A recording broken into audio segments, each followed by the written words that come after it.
April showers bring May flowers. In this project, I'm going to be showing you how you can make your own plush flower bouquet. And I'm going to show you a couple of fun ways that you can use these plush flowers. To make this project, you are going to need some soft fabric. I am using a micro suede fabric just because I love that texture. And I'm using red and yellow and brown along with some Poly-Fill fiberfill to bring these plush flowers to life. I've also got a pattern for you. Check out the video description for links to that pattern. So to start off, I'm making these buttercup inspired flowers. I'm using that round petal design. So for each petal, you're going to need to cut out 2 of the pattern, one for the front and one for the back. For this particular flower, I'm going to have 5 petals. So that's 5 times 2. You're going to need to cut out 10 of these petal patterns to complete one plush flower. So there you can see I've got my pairs all matched up. I have placed them with the right sides together. So it's the super soft sides are touching each other. And now I'm going to start cutting out the red flower. This one is inspired by amaryllis. Mine don't last very long because I'm in Texas and it's so hot. So making a plush version is something that I can enjoy all summer long. So I will be tracing those out. Again, you're going to need 2 for each petal. And I made 2 versions of this, one with 5 petals and one with 6. So you'll be cutting between 10 and 12 of these, depending on how full you want your flower to be. You're going to pin each petal with the right sides of the fabric together and then sew around the edges and leave the bottom open so that you can turn it inside out and admire your cute little flower petal. As you can see, I have made all of them, and now I can start stuffing them with the Polyfill fiberfill. I don't want to stuff them too full. Really, this is a personal choice. If you want your plush flowers to be extra plump, you can pack them with Polyfill. I put just enough to fill the ends and leave them a little soft so that they can kind of flip-flop around like a flower petal does in the wild. After I have filled each petal, I'm going to pinch them together so that those 2 sewn lines are touching, and then I'm going to sew right across the bottom there. And now that I have sewn those ends shut, I'm going to get over to my needle and thread, and first I'm going to knot it in the first petal, and then I will go through each petal in a circular motion to connect them all together. And when I get to the last one, I'm going to go back through the first one and just go all the way around the circle again. And this will help collect all of the petals into a round shape like a flower and kind of hold everything together so it's not too floppy. So there I'm going through the top of the fabric all the way around in a circle to connect everything. Once they're all tied together, I'm going to take a little button and sew it right through the center to create a cute little center for the flower.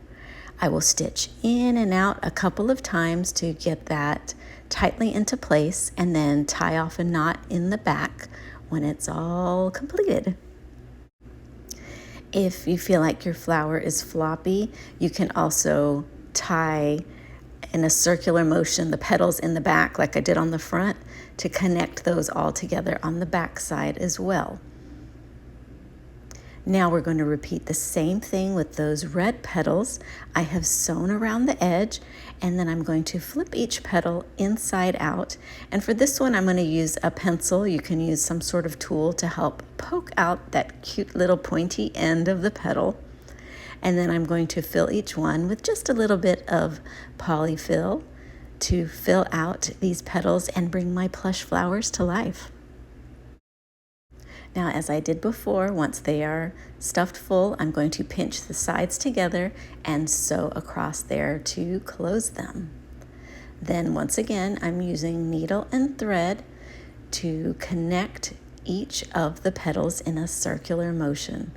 Once I get to that last petal, I will then go through that first petal so that all of them are connected.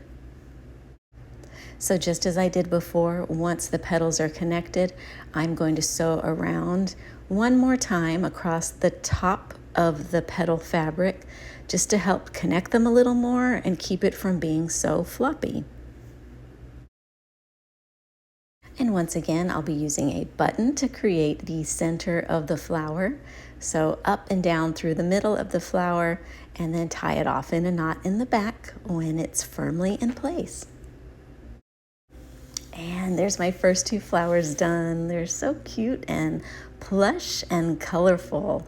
See, they're about hand-sized for me. So if you print out the pattern at full size, that's what you're going to get. If you want to make something smaller, obviously you'll want to reduce the pattern to make smaller flowers. I think bigger's better. And, you know, since these are plush, I wanted something big and fun and eye-catching. So once the first two are done, I am going through, and you can see this in super speed time, how I am creating the rest of the flowers to finish off my plush flower bouquet.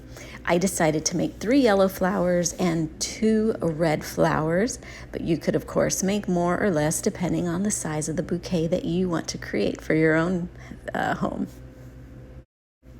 Now once all these flowers are done, we're going to collect them. I initially thought about making a basket, but instead, since I had this beautiful brown micro suede fabric, I decided I would make like faux soil because, you know, flowers grow in the dirt. And at least this soil won't get messy and I don't ever have to water it. And this way I can pop this into a cute little basket and add a ribbon or put it in a flower pot and just, you know, have a fun little piece of plush decor. So I have cut the brown fabric to create a square base, and once that's all sewn together, I'm going to flip it inside out. Now I have all those measurements and more detailed instructions in the written tutorial. You can find that link in the comments. But once that's all together, I am going to, again, go back to my needle and thread and stitch on each of the flowers. So first I go through my base, and then I'm going to sew through the back of the flower and hold that in place. If you think this is something that's going to get played with a lot, you might want to use embroidery floss instead or something thicker. I am using a heavy-duty thread, which is pretty durable. So first flower in place. Then I'm going to continue with each one, attaching them until my plush flower bouquet is completed. So once I'm done, I'm going to check it out, make sure I'm happy with my flower arrangement. And yep, I like it. So now I can start filling up the base with more of the Poly-Fill fiberfill.